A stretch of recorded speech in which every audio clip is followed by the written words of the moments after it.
আচ্ছা, আজকে আমাদের আলোচনার বিষয় হচ্ছে ন্যারেশন। ইন্টারমিডিয়েট ন্যারেশন একটা খুবই গুরুত্বপূর্ণ টপিক। ইভেন এটা শুধু ইন্টারমিডিয়েট না, এটা সারা জীবনই কাজে লাগবে। ঠিক আছে?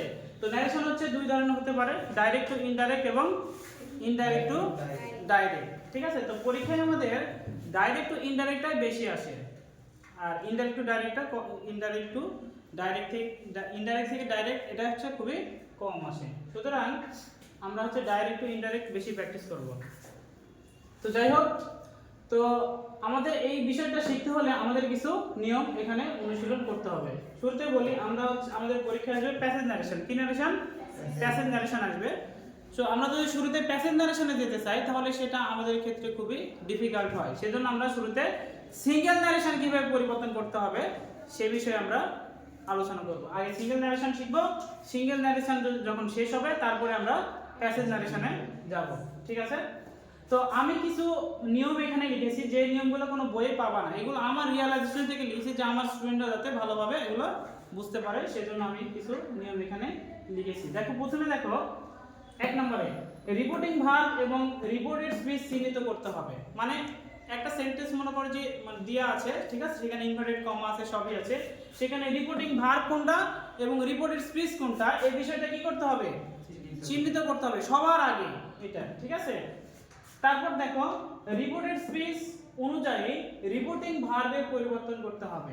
রিপোর্টেড স্পিচ অনুযায়ী রিপোর্টিং ভার্বের পরিবর্তন করতে হবে। এটা কেন লিখেছি? রিপোর্টেড স্পিচ অনুযায়ী রিপোর্টিং ভার্বের পরিবর্তন কেন লিখছি এটা?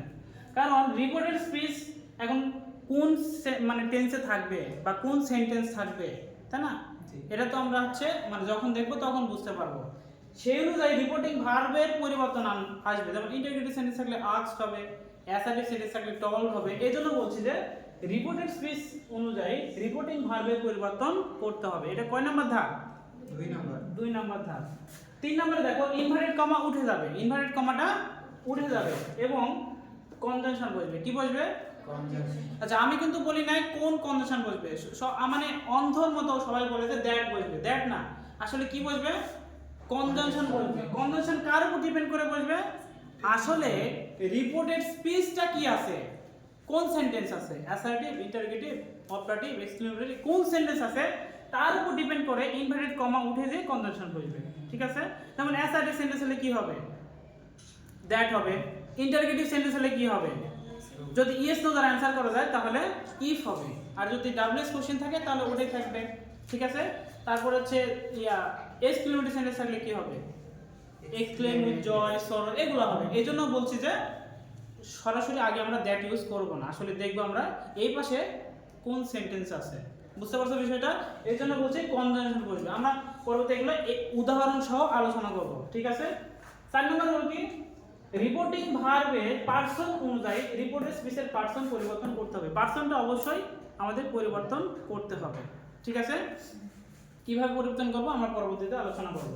5 নম্বর রুল হচ্ছে রিপোর্টিং ভার্বের টেন্স অনুযায়ী রিপোর্টেড স্পিচের টেন্স পরিবর্তন করতে হবে। এটা ন্যারেশনে একটা মাস্ট। ঠিক আছে? রিপোর্টিং ভার্ব যদি পাস্ট টেন্সে থাকে, কোন টেন্স থাকে? Past tense. তোমাকে রিপোর্টেড স্পিচ অবশ্যই ওটার টেন্স পরিবর্তন করতে হবে। কি বললাম? রিপোর্টিং ভার্ব যদি পাস্ট টেন্সে থাকে তোমাকে রিপোর্টেড স্পিচের মানে টেন্স অবশ্যই পরিবর্তন করতে হবে। কিন্তু রিপোর্টিং ভার্ব যদি প্রেজেন্ট টেন্স অথবা ফিউচার টেন্সে থাকে, রিপোর্টিং ভার্ব যদি প্রেজেন্ট টেন্স অথবা ফিউচার টেন্সে থাকে, রিপোর্টেড স্পিচের টেন্সের কোনো পরিবর্তন হবে না। কোনো পরিবর্তন হবে না, শুধু কিসের পরিবর্তন হবে? পার্সন পরিবর্তন হবে, আর ইনভার্টেড কমা উঠে গিয়ে কনজাংশন বসাতে হবে। ঠিক আছে? তো আমরা এই 5টা রুল কি বুঝতে পারছি? ক্লিয়ার সবার কাছে?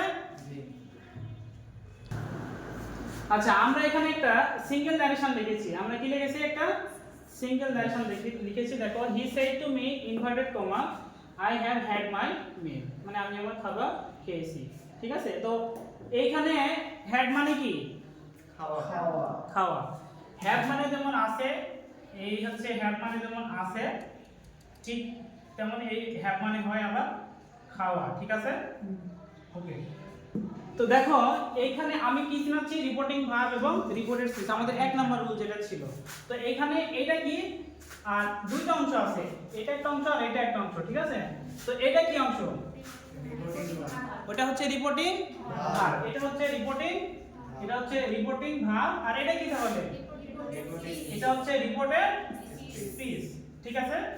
তো কিভাবে আইডেন্টিফাই করবা যে এটা রিপোর্টেড স্পিচ আর এটা হচ্ছে রিপোর্টিং ভার? আমরা জানি যে কোন বক্তব্য, স্পিচ মানে কি? বক্তব্য। বক্তব্য কার মধ্যে থাকে? ইনভার্টেড কমার মধ্যে থাকে, তাই না? তাহলে এটা কার মধ্যে আছে? ইনভার্টেড কমার মধ্যে। আমরা ইভেন কোনো মনীষী বা কোনো রাইটারে যখন কোনো কোটেশন নিই বা কোনো বক্তব্য নিই, সেটাকে কার মধ্যে রাখি? ইনভার্টেড কমার মধ্যে রাখি, তাই না? তাহলে সবসময় রিপোর্টেড স্পিচটা কোথায় থাকে? ইনভার্টেড কমার মধ্যে থাকে। আর রিপোর্টিং ভার্বটা কোথায় থাকে?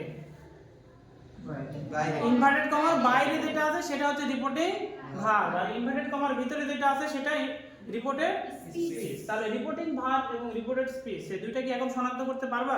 জি। ওকে ওকে। আচ্ছা, আমরা প্রথম রুলটা শিখেছি, এখন আমরা শিখব দ্বিতীয় রুল। দ্বিতীয় রুলটা কি ছিল?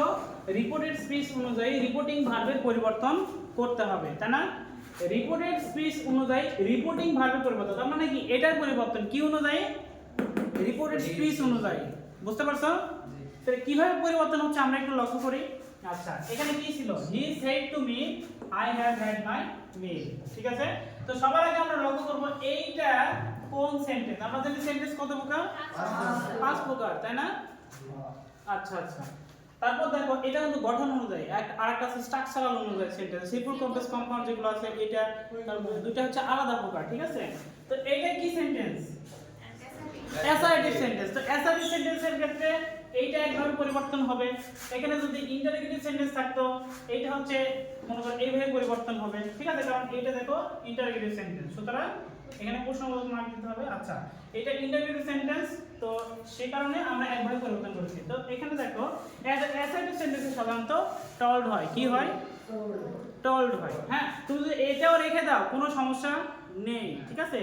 টল্ডের পর মি দিলাম, টু উঠাই দিলাম। কেন? টল্ড হচ্ছে ট্রানজিটিভ ভার্ব। কি ভার্ব? ট্রানজিটিভ ভার্ব, এজন্য আমরা সরাসরি তারপরে কি অবজেক্ট বসাইলাম। ওকে? আচ্ছা, যাই হোক, হি টল্ড মি দ্যাট, তার মানে কি? এটা আমরা পরিবর্তন করেছি। পরিবর্তন করে কি লিখেছি? Told me that. টোল্ড লিখেছি, তাই না? কি লিখেছি? টোল্ড লিখেছি, কারণ এই পাশের সেন্টেন্সটা হচ্ছে অ্যাসার্টিভ সেন্টেন্স। তো অ্যাসার্টিভ সেন্টেন্সের ক্ষেত্রে কি ইউজ করব? টোল্ড। বিষয়টা ক্লিয়ার? আচ্ছা, তারপরে দেখো he said to me what is your name. He said to me what is your name. তাহলে আমি বলেছি রিপোর্টেড স্পিচ অনুযায়ী রিপোর্টিং ভার্বে পরিবর্তন করতে হবে, তাই না?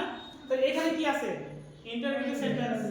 সুতরাং এইখানে আমরা কি এখন টল্ড লিখতে পারবো? কি লিখতে হবে? প্রশ্ন যেহেতু করছে সেহেতু আমরা কি করব? আস্ক করব, ঠিক আছে?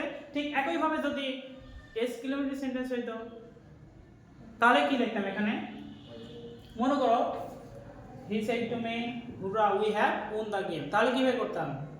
হি exclaimed with joy, he exclaimed with joy that, ঠিক আছে? তাহলে কিভাবে রিপোর্টেড স্পিচ অনুযায়ী রিপোর্টিং ভার্বের পরিবর্তন হচ্ছে, এটা কি তোমরা মানে বুঝতে পারছো কি বিষয়টা? জি। আচ্ছা, তাহলে আমরা কিন্তু এখন পরবর্তী টপিকে যাব।